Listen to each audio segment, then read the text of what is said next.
Hello YouTube, it is Toy Adventures here again with another figure review.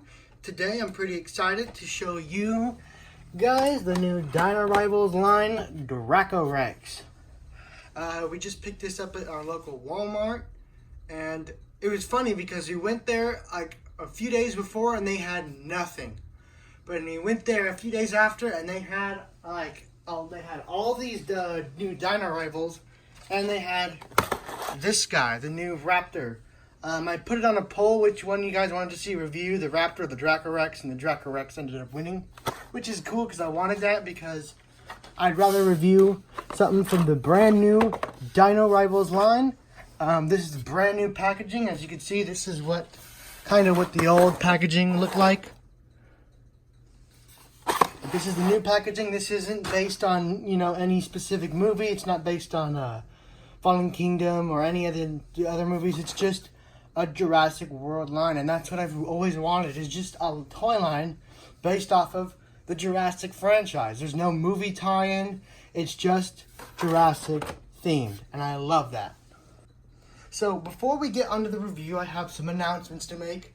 I know a lot of you guys are anxious to see the new movie, the Isla Sorna movie. I can tell you guys right now, the place we shot it at was absolutely beautiful. Here, let me just go ahead and flash up a couple of toy photography pictures I took there, just so you guys can, get kind of excited for this movie, and so you can see the kind of scenery you're going to be seeing in it.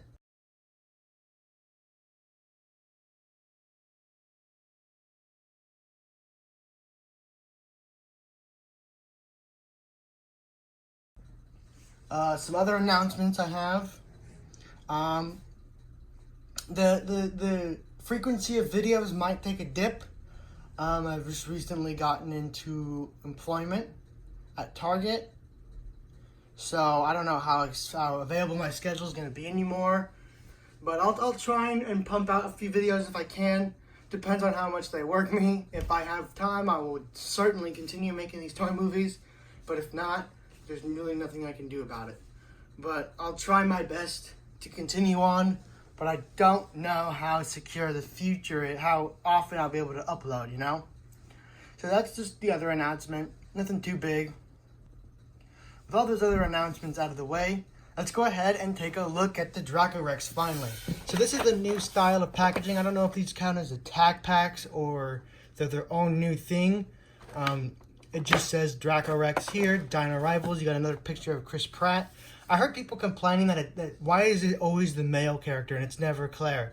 If you honestly care about who shows up on your packaging, you live a sad existence. It's just a toy box. Leave it alone. Anyway, you also got a nice picture of Triceratops and T-Rex, and you get this orange, almost magma-looking background.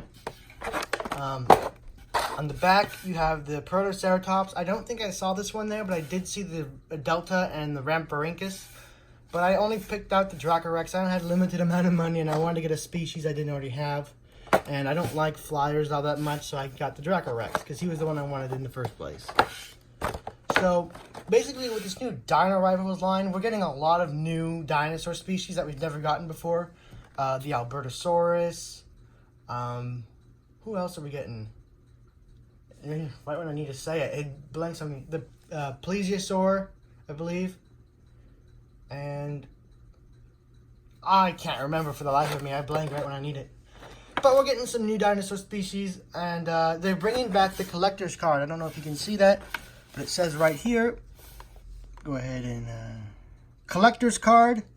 There's a collector's card right in there. But this is their new style of packaging. I think it looks really cool. It's almost reminiscent to the Kenner packaging, almost, especially with the collector's card. But other than that, they didn't really change anything else. It's what you'd expect. You get all the other wave on the back. On the bottom, there's nothing. So let's go ahead and crack this thing open. So here is the DRACOREX out of the packaging. And I think it's really cool. I mean, it's not anything spectacular. It's an attack pack. But I do think it's a cut above the rest of the attack packs we've been getting. Just because it has more articulation. And I'll get into that in a bit. But let's get into the collector's card. Here, I think this is It's supposed to be like its stats, not like the original collector's card that used to show like trivia and you know, fun facts. This one's more of like a collector's card game. You have, I'm assuming, let's get a nice focus on it. You got strength, speedometer, I guess that's how fast it is. It has 3 intelligence and 3 slash marks. I don't know what that's supposed to mean. These are kind of confusing, but they're not really that high quality. They're just like paper. And when I was taking it out of the packaging, there's a piece of tape on it, and I was afraid that it would rip up the thing. So it's not that high quality of a collector's card. I mean, I can imagine this just gets tossed with the box, because when you're buying this, you're buying it for this. You're not buying it for the collector's card. But I do love the little callback to the Kenner toys. But I just feel like the Kenner toys were a little higher quality than these. So, onto the DRACOREX. I don't have a lot of experience with this dinosaur other than Jurassic World Evolutions. I had it in my park for a little bit till it got replaced by the Stygimoloch.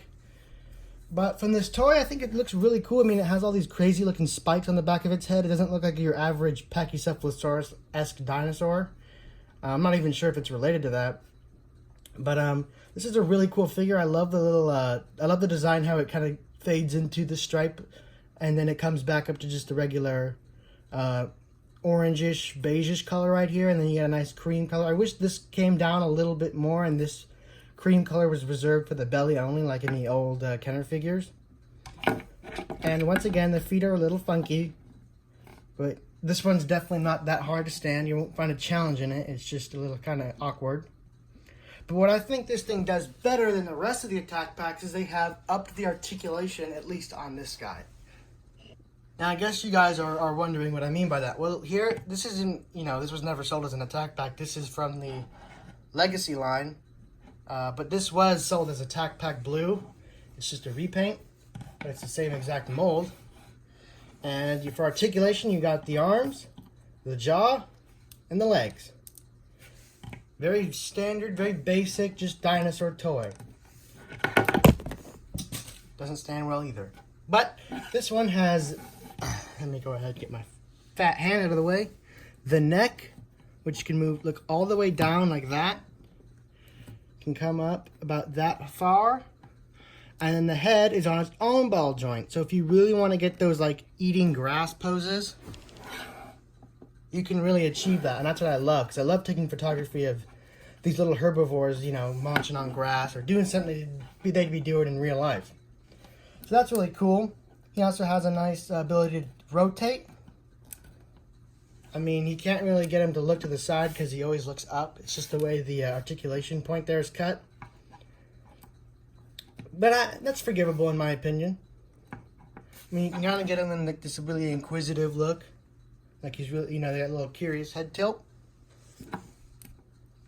So I'm really pleased with that. And then for the arms, you get the standard arm articulation and the standard leg articulation. So it is a bit higher quality. You are getting a little bit more bang for your buck, in my opinion. But this doesn't reflect the whole Dino Rivals line, because a lot of it, you know, the Raptor Delta, in fact, is just a repaint of this guy. And while this isn't my least favorite Raptor from this toy line, that would be the green one, the stocking one, the one that's all hunkered down. This would be like a second least favorite. This would be a favorite for sure, because in my opinion, this is like the ultimate Raptor toy. Well, at least that mold is. The Battle Damage Blue. I think that is unbeatable when it comes to Jurassic Park Raptor toys. Just has the best articulation, best, you know, proportions and everything. But as for this guy, I pretty much covered everything I could cover. Let's go ahead and get into scaling. I'm just going to go ahead and say that the Battle Damage toy line, in my opinion, you know, the Walmart exclusives are the best out there, because I would be getting the best figures. And I say that because the first comparison is with the Battle Damage Stygimoloch, which in my opinion is the highest quality Stygimoloch toy you can get from this toy line. It again is another favorite of mine. So here's how he stacks up with the sticky. I don't know where the even point is in the camera. Even he has some trouble standing, but at least you can adjust his legs. So that's how they stack up. Here he is with a human with the Lockwood Battle Owen. So just a little shorter than a standard human figure. I guess that's accurate. Again, I don't know a lot about this dinosaur or how big it's supposed to be. And here it is with the Legacy Collection Gallimimus. I looked for the battle damage Gallimimus. I think that's the only one that gets beaten by the Legacy line. Is the battle damaged Gallimimus gets beaten by this one, because this is like the perfect Gallimimus in my opinion. So the Legacy has its good figures, but I think the battle damage one is still my favorite, especially since they're getting the Albertosaurus and the Concavator. Concavator. I don't know how to pronounce that one's name. You know, basically an Allosaurus with the big like bump on its back. You guys know what I'm talking about. Well, anyway, guys, that's pretty much wraps it up for this video. I know it was a really short video, but I didn't have much to say. I mean, it is just an attack pack. I just wanted to get a video up so I could let you guys know the situation. Another toy movie is coming. The Sorna series. It's not going to be that long of a video. It's going to be like 11 minutes. Because when I was out there filming, my phone was dying so quickly. It was so cold. My hands were freezing up. Trust me. I wanted to make the video a lot longer, but I just couldn't. I mean, we were running out of daylight. My hands were stiffening out from the cold. It was like 30 degrees on that mountain. But I got as much as I could, and I do plan on going back and getting even more because I love that spot to death, and I know you guys are going to love what you're going to see. So, stay tuned for that. And, yeah, I'll keep you guys updated on future things. Just look out for my, I post on that community tab a lot. You guys constantly see it. Whenever I have anything to say, I post it on there. So, if you guys want updates, that's usually where you'll find them. I'll keep you guys updated on everything that is going on with the movies, with plans for the future. So, yeah. Thank you guys for watching. This has been Toy Adventures. Out.